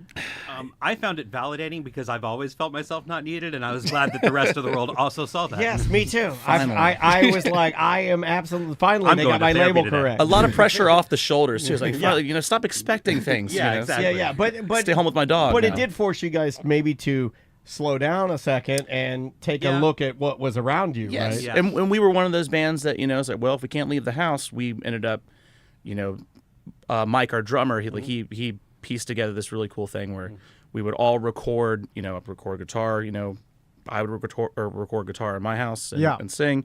He would do the drums, obviously Tony the bass, and then put it all together. So it was nice to kind of slow down and not have to. Which I think the Paramore cover is still out there. Was it Ain't It Fun? Is that what we did? Yes, and it's still underneath the James Ryan Band. But that Ryan was Band. kind of around the same time that the Silver Lining Band became something. Yep. And then basically we would kind of pick different members from all the other bands, and then they became the Silver Lining Band. Okay. Were you able to use the pandemic and then the idea of facing the internet, putting out like covers, still honing your craft, still practicing, doing whatever you're doing, but were you able to use that almost as like market research as to whether or not this band would be something you wanted to continue as a real musical vehicle, or Yeah, it honestly, it was finally everything. It sounds corny. The name, the Silver Lining Band, came from, well, this year is kind of crap because everything shut down. But the silver lining of it was we finally get to play music together. So everybody kind of came in, and from that energy, it was just us like, hey, are we available for this date? And we would just go out and play it, and people said, hey, you don't suck. So that kind of was the fuel. It's like, here we are. Silver Lining Band. They don't suck. How do you manage the other bands though? So you've created this one, and this is going well. Do you juggle all of them? Do you because a lot of my musician buddies have so many different projects, and we're not different at all. Gotcha. So, yeah.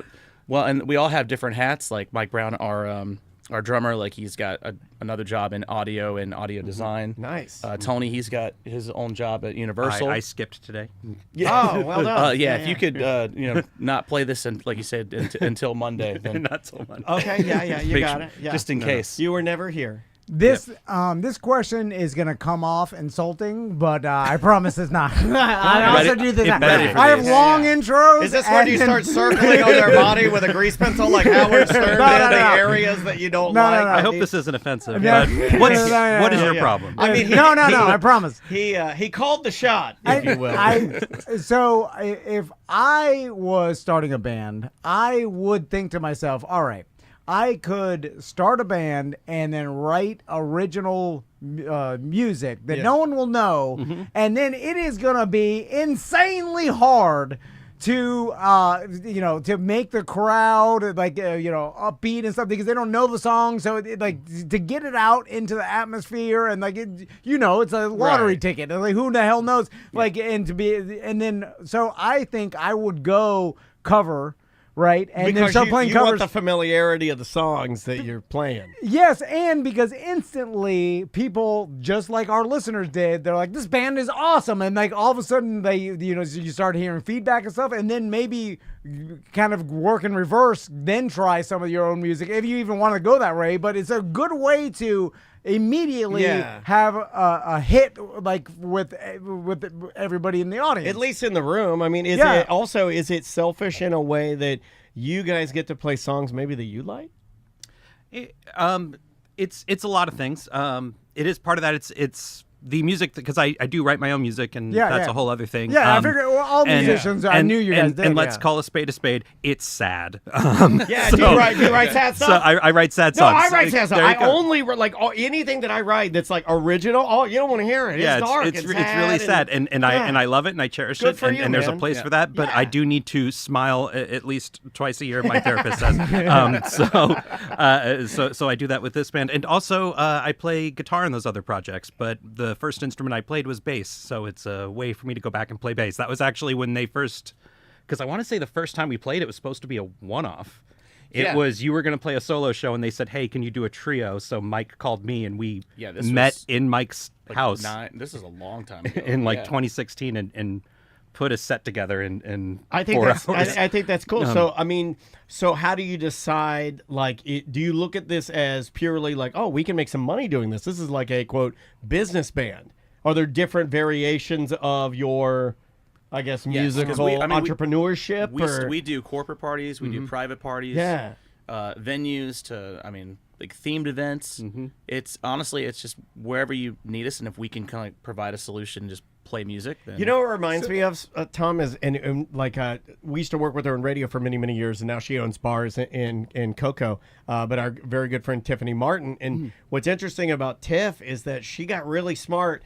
And she loved music for music. I mean, she's a true musician and a true singer. But she did realize that, if I start doing these conventions, I can survive and I can do this professionally. I truly can live off of conventioning. And then she ended up moving to Las Vegas and just doing it professionally for 10 years. I mean, that is a very viable business model. It works. Get your shit together, James. I'm trying. Yeah. So, can I say shit? You said it twice. Tony. I got you. We're good. Always the bass player. It's always the bass player. I'm a drummer. I got your back, rhythm section. Bless you. So I feel like the key to a good cover band is song selection. And it's hard. hard. It's almost the and timing. only key. You know, obviously, and, like hard. playing the songs well, but selecting the right songs to play, I feel like is really the root of whether or not the audience is going to like you. You know, like, and so how does the song selection work for Great you guys? question. I mean, it's Tony can attest to this. Sometimes I throw the full band underneath the bus because we take a lot of requests. It happens. And you know, people will come, hey, play this one, you know, and I congregate with maybe Mike, which doesn't deal with chords. He's all the rhythm. And then I'm like, okay, we can do it. And then I'll just go back to my microphone and like, here we go. And Tony's left to be like, I guess we're doing this. So you guys will wing it sometimes. Yeah. And that's okay. This is the feedback I wanted to hear because that's kind of what the listeners were saying is that they felt like the whole show was sort of interactive. Like, I mean, improv almost. I would say that that's. I don't want to speak for James, but I'm going to. Yeah. I think that's kind of our shtick that we have. There's a lot of great corporate cover bands out here, and they kind of have their set list. And it's not that they don't take requests, but it feels like we are the performers on the stage, and you guys are the audience. And I feel like ours is more. It has a front porch quality to it. I like that. And somebody might say, "Hey, can you play this song?" And we're like, I've heard it. Yeah. I'm going to use my iPad and we're going to look it up and see how it goes. And it's a bit to see how it goes. And No, but that's fun. It's exciting for us. Yeah. When it crashes, Yeah. it's a joke that it Yeah. crashed. We're all going down. I like that. That's good energy. Like I've always, he knows I like to wipe my brain clean before we go and do things, and it's just like straight improv, and it's like almost like a tightrope test. Yeah. I'm worse at it now as I age, and you will get worse at it as you age. But it's still super fun to try. Yeah, and and to see if you can wing it. I think that goes further too than, you know, like Tony was saying, you have like, oh, we're the artists and y'all are the audience. There's no line for that. So Yeah. We're even just if it's just like a verse and a chorus, I think the effort of just trying to see if we can do it, and even if it does crash and burn, I think that goes further for, oh, well, at least they tried. You know, what else can we throw at them? At its very least, it's authentic. Yeah. You know, like at its very least, you guys gave it a shot, and we got to be part of the equation, and you messed it all up. What's the wild? And I gave the suggestion. You know, so that is kind of cool. I'm I trying like to think what our wildest let's just wing it was, and I think at one point we got asked to play Tom Sawyer. And, and we're like, we don't know it. And they're like, I'll give you $100 to try. And we did fairly And I well have 4 dogs to considering. feed. I'm And gonna then I try. think we got to the bridge, and all 4 of us, because we had Sean, a keyboard player with us at the time, and we all realized as it was approaching, like, oh crap, there's a bridge in this song, and none of us knew it.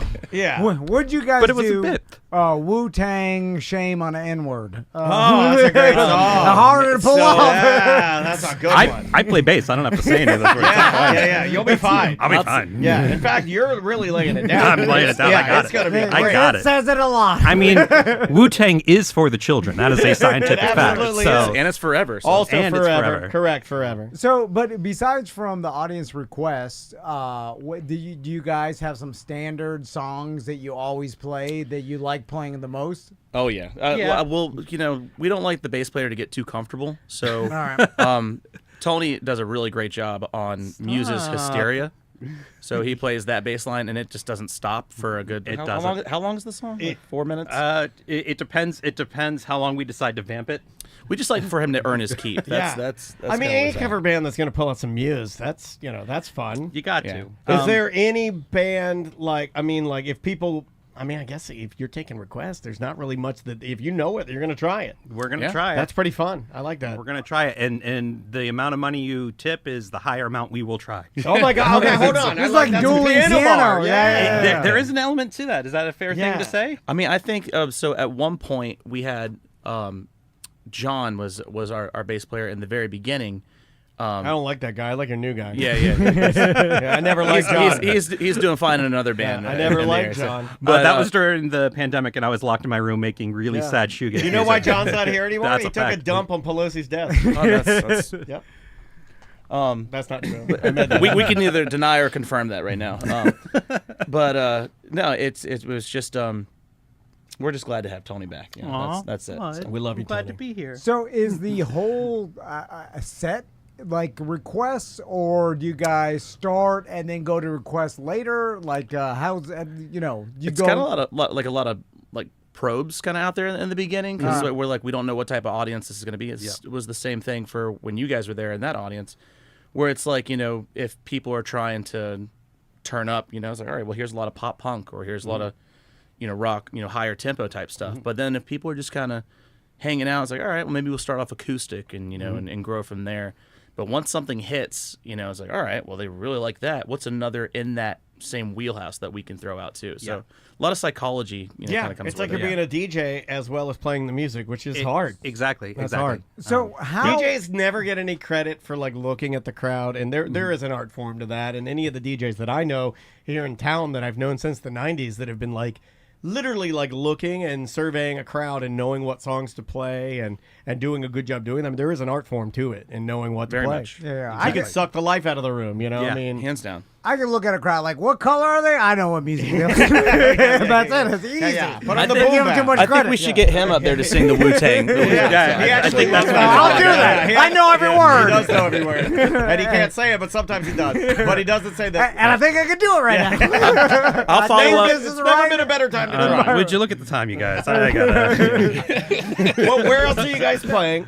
Go ahead. Well, no, I wanted to ask, like, when you, if someone requests a song and you don't know it, what website, what program do you use to learn it on the fly? Like, I mean, is there a particular... That's confidential. Okay, so there is something that you guys... I mean, it's not like you're just searching the internet. I mean, it's like the a grandpa. same- I'm imagining there's an app somewhere. It's the same Yeah. guitar tab app that everybody uses. Yeah, pretty I much. think you just play go to the guitar, app, you you know what type it in is. Okay, well, I don't know STP that. Vaseline, and Yeah. boom, there you go. And Yeah, there it it's is. called for what I use. It's called Ultimate Guitar Tabs. Now you Okay. gotta pay them. You said the name. Now you gotta Yeah, pay 'em. I already paid them for the year. I'll cut it out. I'll cut it out. There's no rules anymore, don't worry. So Tony said a curse. You could say whatever you want now. Yeah, everybody in the chat room uses Ultimate Guitar. Yes, Okay, exactly, yeah. exactly. And honestly, that's what kind of helps us in the improv, where it's like, cool, I've never attempted this song, but yeah, most pop music is like a 4-chord, Sure. 4/4 You can time. follow patterns. You guys are professional musicians. Yeah, So. and so At least that's what we want you to think. and it's working. But going onto that app, it actually kind of helps me. All right, cool. So it's going to be in the key of A.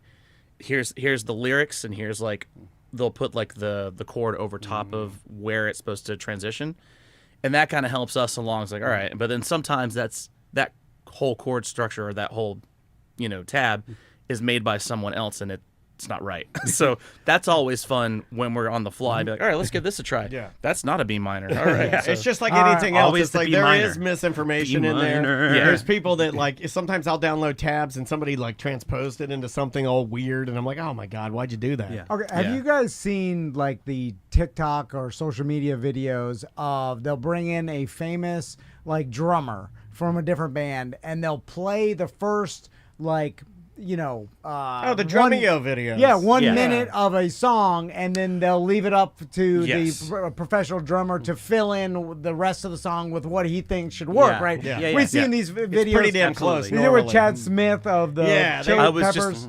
just about to say I've seen that one. Chad Smith. They do a lot of them now. And so, and I watch those, we all see them, and what I find fascinating is that the person, now who knows how real that I'm like always. No, I think these are vetted because they've showed recently where they'll play a song and the guy will go, I know it, and they'll go like, we won't use that one, we'll skip it. Right. So let's just assume it is real, and I'm shocked by how close the drums are to the original song, right? That told me, because I'm a non-musician, and you guys probably just knew this already, but I'm saying this for all non-musicians out there.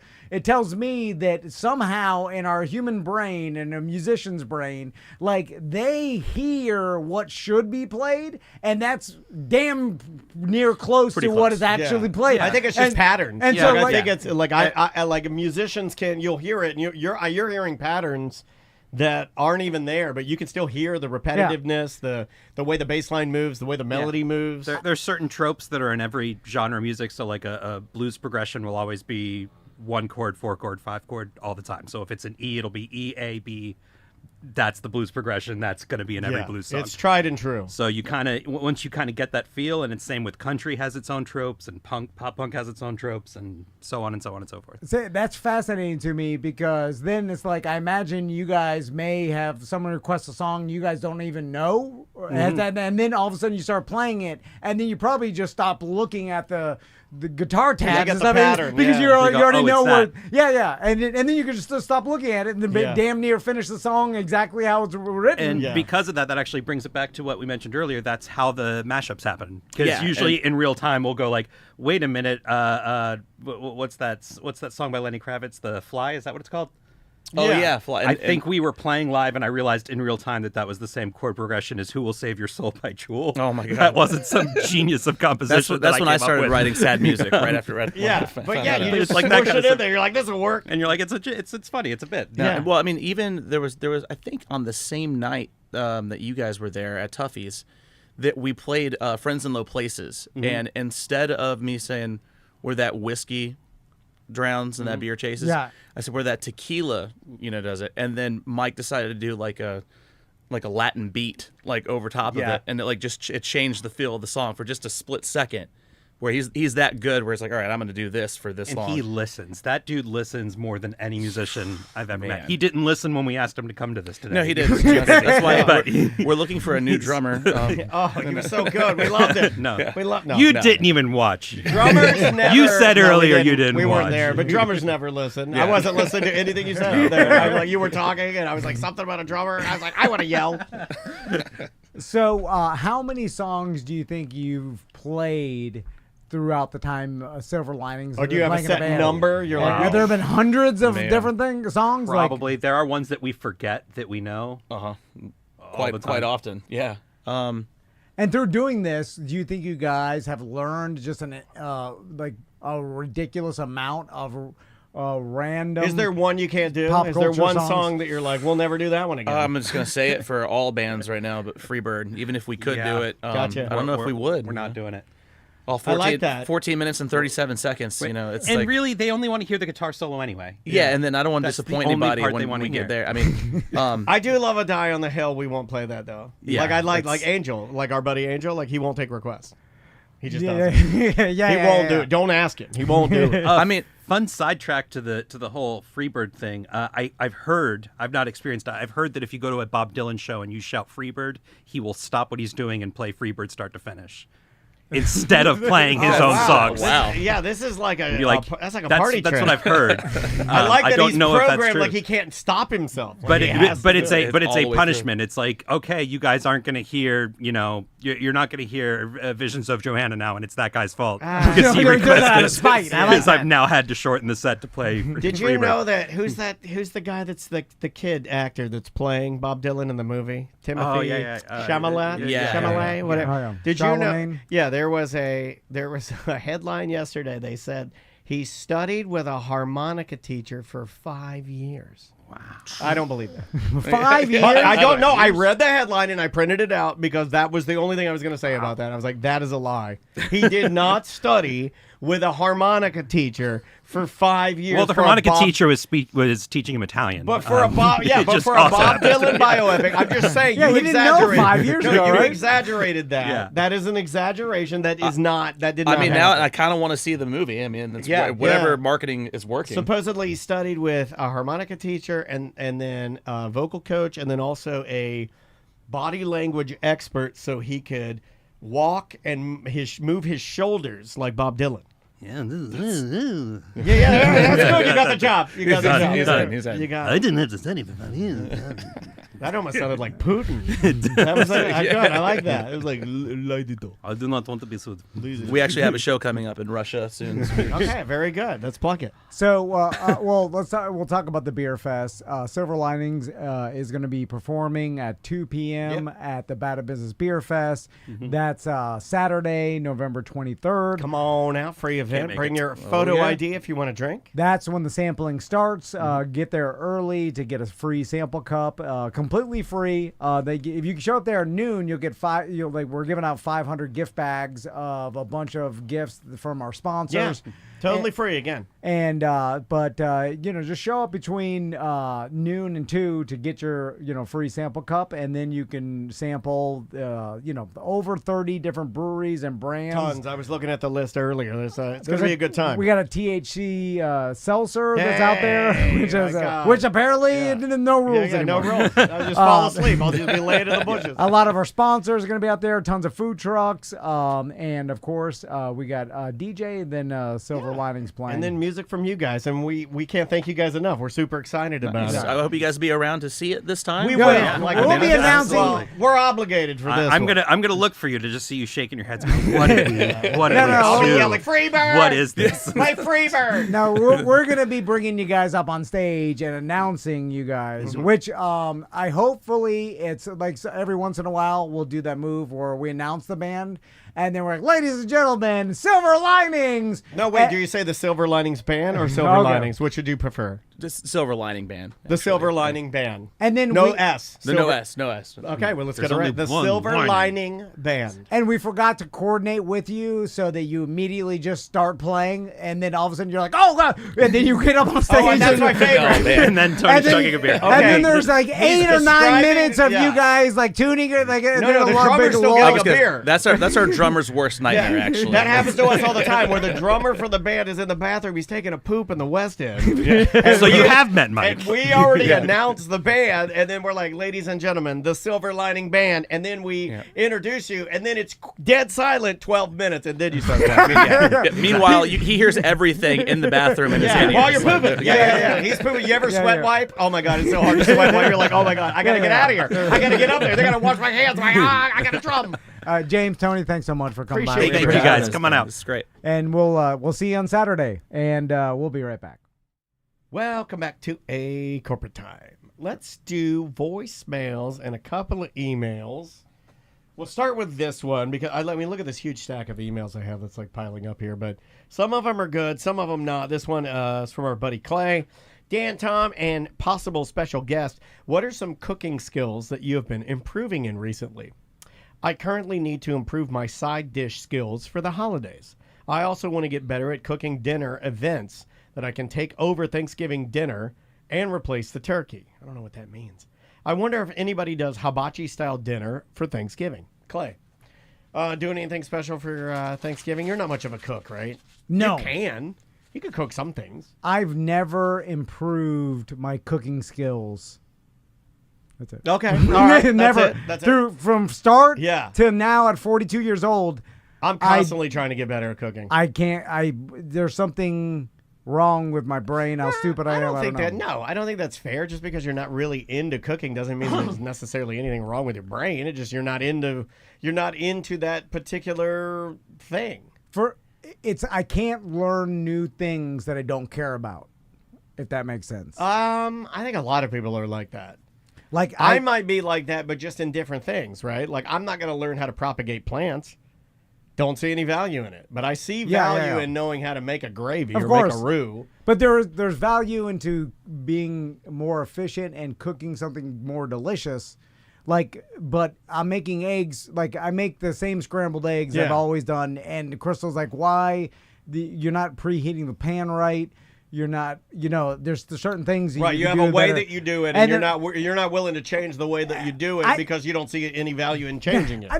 I do see the value because I end up cooking the eggs. Like I want to change, but I just keep doing it the same over and over, and I'm not getting better at it. I don't know because maybe you don't need to. I'm mad at myself. Maybe because you don't think you need to. But cooking, like I love cooking. Maisie loves cooking. You love it. Yeah, I love it. I can honestly say love. And I think that's the difference. It's a very simple answer. I think that's why you just do it the way you do it. It's the same way with me. I'm just trying to get it done. Yeah, you're just trying to get it done. The boys need eggs and they need them quick because you got to hit the road. Yeah, and I'm just trying to I'm not. Yeah. It's hard for me to get joy out of Andrea's making like them you, better. dude. Andrea's exactly like you. She even said that to me. She's like, we're sitting there, we're doing something, and I was showing her something. I'm like, hey, don't do that. You want to put cold oil into a hot pan. And she's like, she pulled me aside. It was almost as if you were saying this to me. She's like, I don't get what you get out of this. She said that to me. I hope she's in the chat room. She goes, I don't get what you get out of this. So if you want to put cold oil in a hot pan, you're going to have to do this. She set me straight. And I was like, yes, ma'am. You got it, ma'am. Yes, ma'am. I'm just trying to get calories for the family to eat so they stay alive. Correct. quick calories. And like just and not not a bunch of crap. Good enough Yeah. so that they'll eat it. Yeah. You know, I got you. It's got to be good enough. It could probably be 25% more tasty, but that's not worth it for me Also, to do. here, I'm going to surprise kind of you. I'm going to surprise you. Bad way to think. No, I'm going to surprise you. Because I can make my eggs more delicious for my sons. I wouldn't make them more delicious for your sons because I would say they wouldn't notice it. You'll put 25% in to make them more delicious, and they're going to negate the 25% you put in. So don't even do it. If it's not broken, don't fix it. They're fine, right? Yeah, do they like the eggs? And then you're fine. Yeah. Don't change it because you're going to go messing it up. Now, for me, cooking is a meditation.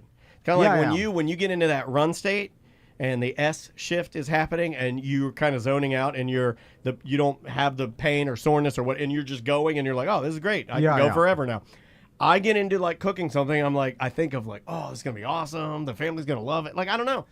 there's a value I get out of it. I'm trying to get better utensils. I'm trying to get, right now what I'm working on to answer this guy's question, what's real big in my house, and there's a New York Times article this week about it. I'm getting rid of all my cheap plastic spatulas. I'm getting rid of that. I got a lot of that. I'm going to metal or wood or expensive, but I'm getting stuff that doesn't melt. I'm getting stuff that doesn't leach microplastics into my food. I know it's too late for me, but it may not be for May. So I'm gonna try. That's my goal for. In fact, for Christmas, and everybody can make fun of me, but that is on my list. On my Christmas list for Maisie and Andrea are kitchen utensils like a nice whisk, a bunch of nice stainless steel spatula, like the kind you get at restaurant supplies. Okay, so they can be really expensive. Do you use Teflon pans? I do, but I only have one, and I use it for eggs only. Every other pan I use in my house is stainless steel. Now I have all clad. I'm crazy about I bought it with Juan from Williams. That's what a chef I went would to use, Williams Sonoma, and I used Juan's Le Cordon Bleu cooking card to get 25% off because I can't afford all clad. And I bought a starter set. It was like $1,100 in the box. Oh wow! Yeah, but I got it for $740. Yeah, right? yeah. Still though. Andrea, I had to beg Andrea. I'm like, please. And I have had it now for about 8 years, and it wears great. It's more difficult to cook on all clad, right? It's a learning curve. Yeah, there is a learning curve because you don't heat. But they're unkillable pans. They're literally. I will be giving them to Maisie. They will be handed down to her. They are unkillable stainless steel pan. You burn something in it, don't worry about it. You'll get it. You'll just soak it and scrape it on out of there. You're fine. Crystal wanted to get the Hex. It's a Gordon Ramsay. Yeah, what is Hexclad. Hexclad. Yeah. Oh, dude, talk to me about that. Now you're talking about something I love. Well, guess, and they're I'm like so expensive. One pot, $280. And then that's a cheap one. And then they got that big soup pot. That's like a $380. So I've been getting her like one tiny pot every Christmas or whatever. Like goddamn. And recently it's been chipping off in the food. All stainless chips off. Yeah, and then the Teflon, because I guess it is. It's a coating. No matter what, it's a coating. Yeah, and then Crystal's like, I thought this was chip-proof. It all chips. Yeah. And then she looked it up, and then all the internet's like, it chips in my eggs or whatever. Yeah. And then I'm like, $280. I know. And then I had to make the decision. That's why Juan told me if I can learn how to cook on stainless. The only thing that works is all clad. Yeah, if you can learn how to cook on stainless, like here's for instance for stainless. But she lives with Mr. special needs, and she knows. She's like, I will. You're staying more. Yeah. Like I cannot. I couldn't cook with all clad. It would be impossible for me. Because you know what it is, and it took me a minute to get it. Like I'll give you a good for instance on all clad. Let's say you put you heat it up, right, and you got your pan hot, and you put a dash of oil. You put the cold oil, hot pan, right? Yeah. Then you're doing a pork chop, and you lay your pork chop in there, and you're doing 3 minutes aside. When you go to move that pork chop with a pair of tongs, you grab your pork chop and you move it a little bit to see if it's still cooking, and it's actually stuck to the all clad. You got to move it a little bit. It'll release it, but you got to give it time. You got to let it I'm cook. like, it's not gonna rip. Yeah, so then you rip it off and you shred the food in. No, but it will Like release. burning. Oh yeah, you screw it all up. You got to take time. You got to make your temperatures right. All right. You're describing everything that I can't do. No, is she transitioning to that? I'm gonna have to talk to Crystal. It's so funny. No, the she. things I that we have can't. that She align. can't live the way she wants because she lives with me. She can do. I can't live the way I want. Okay, you can do all clad. You just We're can't. miserable. You can't use all clad for eggs. You got to have an egg pan. You have one Teflon for eggs, Okay. and then everything. You want to cook a hamburger, you want to cook a steak, you want to cook a pork chop, you want to cook veggies. All clad's fine. It's really, I just can't cook eggs in it. Now, some people can. You get enough oil in there, you get it hot enough, you can do it. I can't do it. I also just discovered something right now while we were talking. Trusting the process of the. Yeah, let it cook. It'll release. Well, trusting the process of the directions of the what the chef, what the hell is it called? It's a recipe. I would like for Melissa to pull this. This is awesome because it shows the true Tom and Dan of the. It shows how our brains have degraded, doesn't it? Does it not? If you can't remember recipe, and I know exactly what you're talking about. Damn it. Anyway, I'm listening to you, buddy. When because Crystal will tell me like cook this for 2 minutes on one side, 2 minutes on the other. Yeah, it works. And for whatever reason, you don't do that? No. I'm like I need to determine how long I think it needs to cook. Like I'm like You're the new manager. You're the new manager. Because if they're 2 minutes, I'm like I don't know if that's right. And then but I don't know nothing. You see, I'm not a chef. Like I don't know anything about it. So I should. But that's why do I not trust but that's it? I'm like 100% you. I'm like it's not ready yet, and of course it is. It says 2 minutes. Just do the temperature and the time. You can use a thermometer. Follow the directions, and I can't do it. I'm like not ready yet. Then I overcook it. It's always wrong because I can't follow the GD directions. The number of things that you have in common with my wife that line up are insane. Absolutely insane. But wait, there's a disability. Like, why can't it just do? It's easy. Just do what it says. You set a timer 3 minutes. When it goes off, flip it over. If it doesn't and the recipe release, will be damn near close. I know there's like chefs who will probably do it better, but if you follow the steps and do exactly what the recipe says, right, it should result into damn near the same thing as the chef wanted it to. I just can't follow the directions. I don't know what the hell. Okay, I don't know. Anyway, hope that answered your question, sir. We got to get out of here, don't we? Yep. We will see you on Monday.